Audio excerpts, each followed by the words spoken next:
What was your trigger to want a career in journalism, and how much of that was planned in terms of going to television versus print? No, I think it was quite organic, really. Basically, I found this happy blend where I was trying to figure out what to do, and I knew that I enjoyed writing, I enjoyed watching Oprah.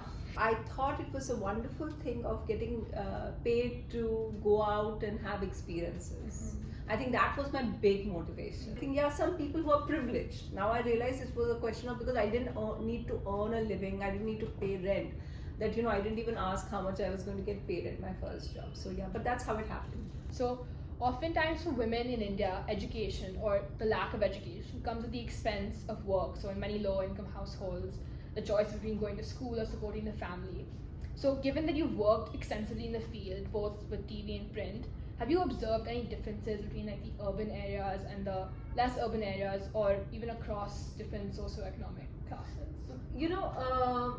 Obviously, when we go out into the fields and things like that, I think one of the key things that you see, especially in rural India and certain states and stuff, are the number of women who are doing physical work, and how women are involved in the workforce. Yeah. Of course, what we know now is that much of that workforce is not accounted for, because their work is they're not getting paid for that work. So while they may be working at homes or they're working in the fields, but they're working to help their husbands. So while they're doing physical labor, or even if you look at women going to get water, which is such a common story in rural India, they're not getting paid for that. But even in the unorganized sector, so much of the women who are migrant workers, so they're undocumented. Yeah. So all of that is there. So women are a huge part of the Indian workforce. But I think what is closer home for people like me is observing the kind of low numbers of women in the workforce, whereas China is close to 50%. Why is it that in India we are less than 25%?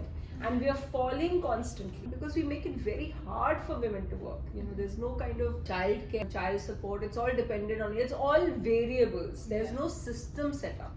I think the only kind of infrastructure that was provided by society and by the government was a 6-month maternity leave. And I think pandemic just kind of highlighted that so much more. And it's about men's attitude. It's about families and just socialization. Yeah. So going off of that, have you noticed any changes from the last several years in the position of power or the lack thereof of women in households, both in the working class, where education might be a challenge, or even otherwise? Do I notice a change? I think there's a constant story there. I think what is changing is perhaps aspirations. I mean, I would like to think that with media, thanks to WhatsApp, thanks to the penetration of mobiles, because of that, I think even in rural areas, women are seeing what other women are doing. So I think the aspiration is what has changed.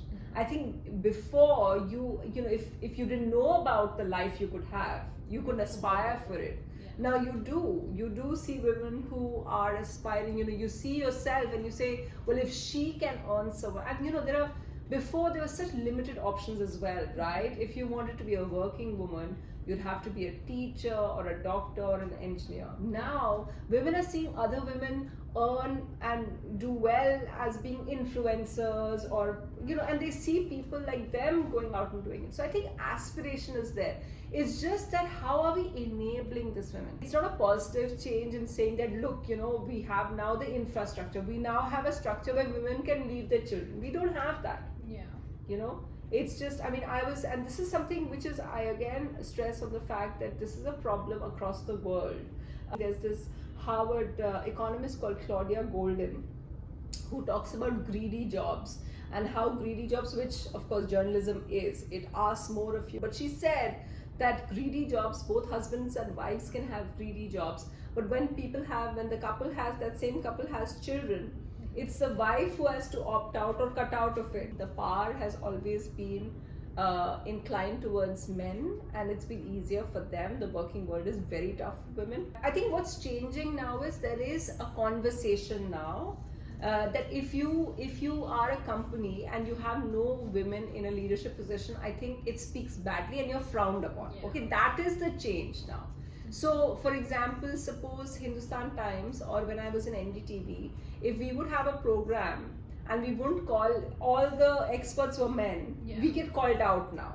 The problem is that it is just a reflection of society, and the reality in society is that there are very few women. NDTV also used to have a lot of women, but not the editor. The editor was always a man, and HT is yet to have a woman editor. You know, the editor in chief. If you're not making space for women, then you're shamed by people. So, amongst the younger generation of women, especially urban girls and women who are better educated, do you feel that there's enough family support or individual confidence for women to speak up when they're subjected to domestic abuse? When we talk about familial support for to get women to the workplace, yeah, so it is totally dependent on the families and on spouses, and I think that kind of vagueness, and I think it's not at the desired level yet. I think that is a big reason why we have 25% or less women in the workforce. What it means is that in order to support a wife for the husband, he will have to say that, okay, on certain days I will cut back and you go ahead and you do the evening networking and I will come back. I don't think that we're there yet, that we have enough men who are saying that for their spouses. Or if they have a child, that they say, I will stay back and you go ahead, and because you have and it's a vicious cycle, right? Because I think economically both men and women think that, okay, who gets paid more, and the other person can stay back home and look after the child, and because of the gender pay gap, it's going to be the man in any case. So we're caught in a vicious cycle. And so, as a thought leader and a well-recognized woman in journalism, are there specific areas and actions that you think either through research, exposure, and or other policy interventions can help highlight to really give women a more credible seat at the table in a family or now even in the workplace? Yeah, I definitely think so. I think that's the reason why, even though it's personal, but I do talk about it and put it on my social media, like problems about raising my son. And I talk about the fact that how it's hard. When I was in a TV job, I would feel bad when I would come home late at night and he would be asleep.